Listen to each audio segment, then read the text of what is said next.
नमस्कार दोस्तों, आप सभी का हमारे YouTube चैनल पर स्वागत है। आज हम आपको बताएंगे ना चाहते हुए भी मन में आते हैं अश्लील विचार। बुद्ध की इस अमृतवाणी से विचारों में आएगा बदलाव। मन में कई तरह के विचार आते हैं। कभी कभी तो ना चाहते हुए भी मन में अश्लील विचार आ जाते हैं। लेकिन महात्मा गौतम बुद्ध की इस कहानी से आपके विचारों में बदलाव आएगा। मनुष्य का मन बहुत ही चंचल होता है और इसलिए मन में कई तरह के विचार उत्पन्न होते हैं। क्षण भर में ही व्यक्ति का मन कई चीजों को सोचने लगता है। इसलिए तो कहा जाता है कि मन को काबू करना आसान नहीं। लेकिन गौतम बुद्ध मन को नियंत्रित करने के आयामों के बारे में भी बता चुके हैं। मन में विचारों का आना गलत नहीं है कि लेकिन मुश्किल तब हो जाती है या विचार ऐसी परिस्थिति में गलत होते हैं जब मन में अश्लील विचार आते हैं। कभी कभी तो ना चाहने के बावजूद भी मन में अश्लील विचार आते हैं। अगर आपके मन में भी ऐसे विचार आते हैं तो गौतम बुद्ध की इस कहानी से आपके विचारों में जरूर बदलाव आएगा। बुद्ध की कहानी। अश्लील विचारों को कैसे रोके। बुद्ध अपने भिक्षुओं को उपदेश देने के साथ ही उन्हें भिक्षाटन के लिए भेजते थे।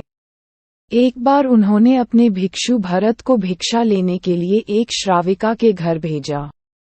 भरत पूरे रास्ते मन में ये सोचते हुए श्राविका के पास गया कि आखिर आज भिक्षा में क्या भोजन खाने को मिलेगा। क्योंकि भरत चंद्रुवंश के राजकुमार थे और बुद्ध के सानिध्य भिक्षु के रूप में दीक्षित हुए थे, हमेशा भरत को महल में खाने के लिए स्वादिष्ट पकवान मिलते थे। लेकिन आज भिक्षा के रूप में उसे जो भी मिलेगा संतुष्ट होना पड़ेगा। श्राविका के घर पहुंचकर भरत ने भिक्षा मांगी। श्राविका ने भरत को बैठने के लिए कहा और भोजन लाने के लिए घर के भीतर चली गई।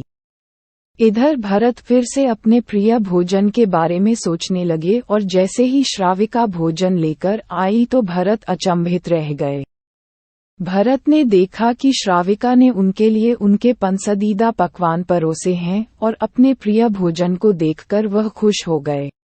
भोजन ग्रहण करते हुए भी भरत सोच रहे थे कि महल में तो उन्हें भोजन के बाद विश्राम करने की आदत है, लेकिन आज उन्हें भोजन के बाद वापस तेज धूप में चलकर आश्रम जाना होगा।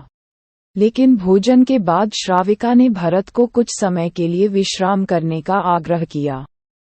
भरत फिर से खुश हुए कि आखिर आज उनके मन की सारी इच्छाएं कैसी पूरी हो रही है। इसके बाद भरत कुछ देर विश्राम करने लगे। लेकिन विश्राम करते हुए भी लेटे लेटे वह सोचने लगे कि आज तो मुझे भोजन के बाद विश्राम करने को मिल गया, लेकिन ऐसा रोज रोज नहीं होगा।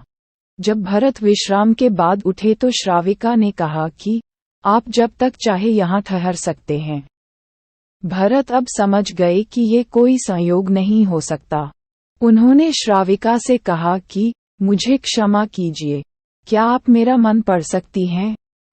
श्राविका ने हाँ में उत्तर दिया और कहा कि हाँ, मैं मन पढ़ सकती हूँ।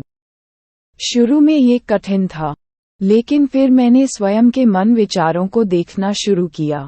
पहले मेरे विचारों की संख्या अनगिनत हुआ करती थी। इसके बाद मैंने विचारों पर ध्यान केंद्रित किया, बिना पक्ष विपक्ष के अपने विचारों को देखने लगी। इस तरह से धीरे धीरे मेरे मन में विचारों की संख्या कम होती गई और सारे व्यर्थ विचार दूर हो गए। इसके बाद से ही मैं दूसरों के मन में चल रहे विचार को पढ़ लेती हूँ।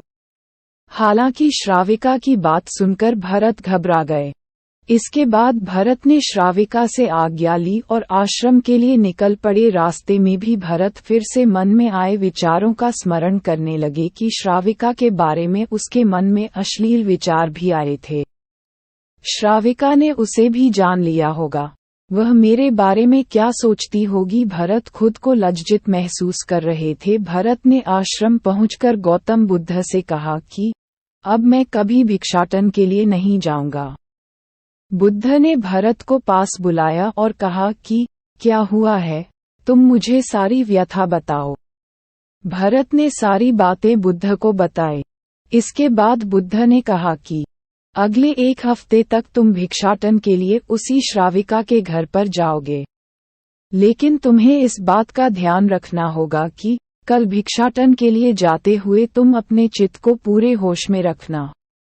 तुम्हारे भीतर क्या विचार उठे उन पर ध्यान केंद्रित करना और यह भी ध्यान रखना कि तुम्हारे मन में कौन सी वासना उठ रही है।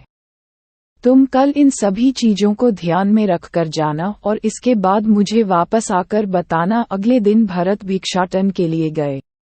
बुद्ध के बताए अनुसार वह पूरे रास्ते अपने होश को जागृत रखते हुए चल रहे थे। जब श्राविका का घर आया तो भरत ने भिक्षा मांगी। उसके भीतर कोई वासना नहीं थी और न ही कोई विचार उत्पन्न हो रहे थे, क्योंकि उसने अपने मन को पूरी तरह जागृत रखा था।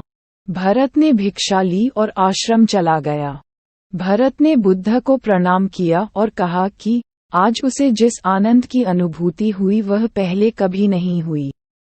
अगर आपको यह वीडियो अच्छी लगी हो तो इसे लाइक जरूर करें और इसी तरह के अन्य वीडियो के लिए हमारे YouTube चैनल को सब्सक्राइब करें। धन्यवाद।